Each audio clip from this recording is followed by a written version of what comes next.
नमस्कार दोस्तों, स्वागत है आप सभी का अपने यूट्यूब चैनल जॉब 20 पर। तो मित्रों, आज की हम खबर देखते हैं। 69,000 शिक्षक भर्ती, 31,661 अभ्यर्थियों की जारी होनी थी सूची।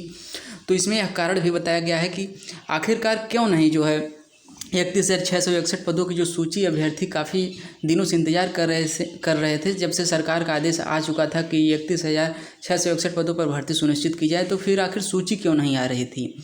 तो यहाँ पर उसका कारण बताया गया है। देखिए स्पष्ट रूप से कि एनआईसी कार्यालय रविवार और शनिवार को बंद रहता है। ऐसे में सोमवार या मंगलवार को लिस्ट जारी की जा सकती है। तो मित्रों, अब इतना निश्चित है कि सोमवार या मंगलवार को लिस्ट जारी हो जाएगी। और इतना तो निश्चित है, आप रहिए, कि भर्ती होनी है। 31,661 पदों पर फैसला सरकार ने कर लिया है और 1 हफ्ते के अंदर नियुक्ति पत्र भी देने के मूड में है।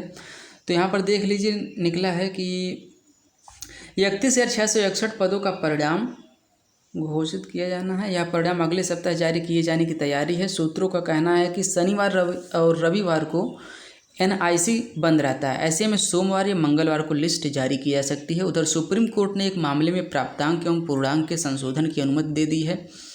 कुछ लोग प्राप्तांक और पूर्णांक में संशोधन के लिए भी याचिका दायर किए थे, तो सुप्रीम कोर्ट ने उस पर अनुमति दे दी है। और क्रमांक कुछ लोगों का सिर्फ गलत हो गया था, तो इस पर भी सुप्रीम कोर्ट ने अनुमति दे दी है। और सुप्रीम कोर्ट ने यह माना है कि यह एक छोटी त्रुटि है, इसलिए इसका मौका दिया जाना चाहिए। और देखिए, सुप्रीम कोर्ट के इसी आदेश के आधार पर हाई कोर्ट ने भी कुछ मामलों में आदेश जारी किए हैं। ऐसे में 31,661 शिक्षकों की मेरिट भी प्रभावित हो सकती है, क्योंकि अब तक जो लोग छट रहे थे, या तो रोल नंबर के कारण या तो प्राप्तांक के कारण, गलत भरने के कारण जो लोग छट रहे थे, उस कारण मेरिट थोड़ी लो हो गई थी। लेकिन अब वो लोग भी जब इसमें सम्मिलित होंगे तो मेरिट थोड़ा हाई जा सकती है। तो आप लोग यदि देखिएगा, अपने ज़िले में 45.8% के अंदर यदि आप आते हैं तो समझ लीजिए आपको नियुक्ति मिलने वाली है। अन्यथा आपको दूसरी लिस्ट तक इंतज़ार करना पड़ सकता है। ठीक है, इसके बाद हम लोग देखते हैं पीसीएस मुख्य परीक्षा अभी कल हुई थी, 2 पालियों में कल कराई गई थी। तो इसका अब रिजल्ट का इंतज़ार है। और अभ्यर्थी मांग कर रहे हैं कि पीसीएस 2019 का अंतिम चयन परिणाम पीसीएस 2020 की मुख्य परीक्षा से पहले जारी किया जाए, कम से कम, ताकि वो निश्चित हो जाएं कि 2019 में उनका सिलेक्शन हो गया है, ताकि वो असमंजस की स्थिति में न रहें कि पता नहीं 2019 में होगा या नहीं होगा। तो ताकि वो क्लियर हो जाए और इससे अभ्यर्थियों की सीटें भी बचेंगी। ठीक है, इसके बाद हम अगला देखते हैं। अगले माह नई भर्ती का विज्ञापन जारी करेगा चयन बोर्ड। ठीक है, इसमें देखिए टीजीटी और पीजीटी के लिए विज्ञापन की बात की गई है। अगले माह इसका विज्ञापन जारी हो सकता है।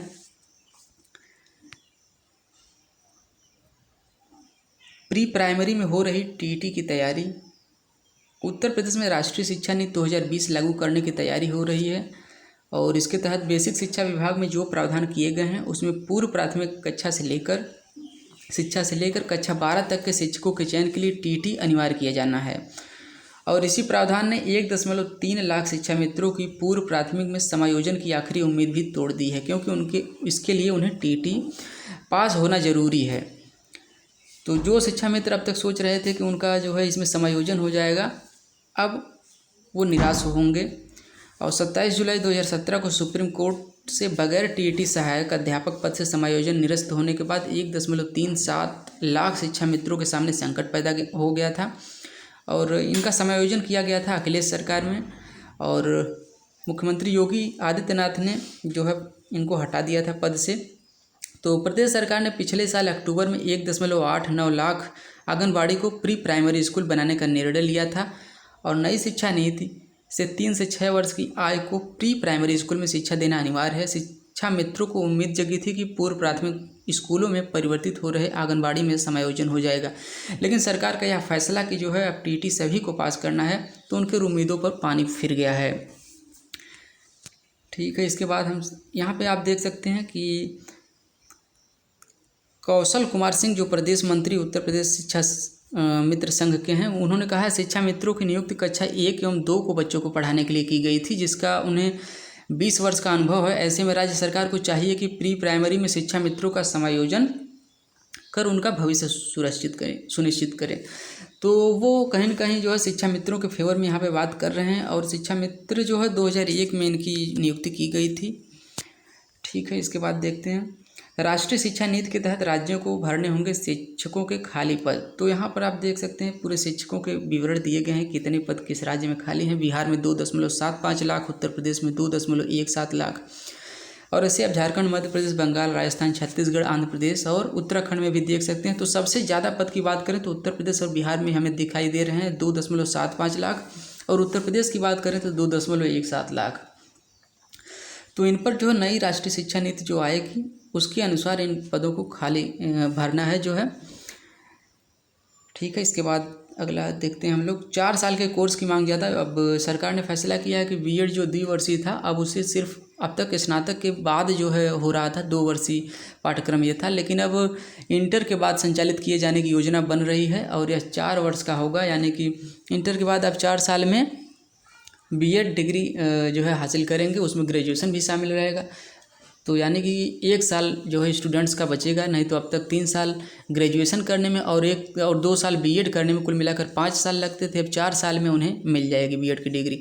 तो इसके लिए छात्र भी उत्साहित हैं कि उनका 1 साल बचेगा। अब तक ये भी था कि देखिए यहाँ पे परास्नातक करने के बाद भी, यानी कि एमए, एमएससी आदि करने के बाद भी 2 साल बीएड करना पड़ता था, लेकिन अब जो है इसको सरकार परिवर्तित करने का निर्णय ली है। और नई शिक्षा नीति में भी कहा गया है कि जो विद्यार्थी एमए यानी कि परास्नातक कर चुके हैं उनके लिए 1 वर्ष का पाठ्यक्रम जो है निर्धारित किया जाएगा बीएड का, ठीक है। इसके बाद ठीक है मित्रों, यही हमारी प्रमुख खबर रही। धन्यवाद मित्रों। यदि वीडियो अच्छी लगी तो कृपया लाइक, सब्सक्राइब और शेयर करें। धन्यवाद।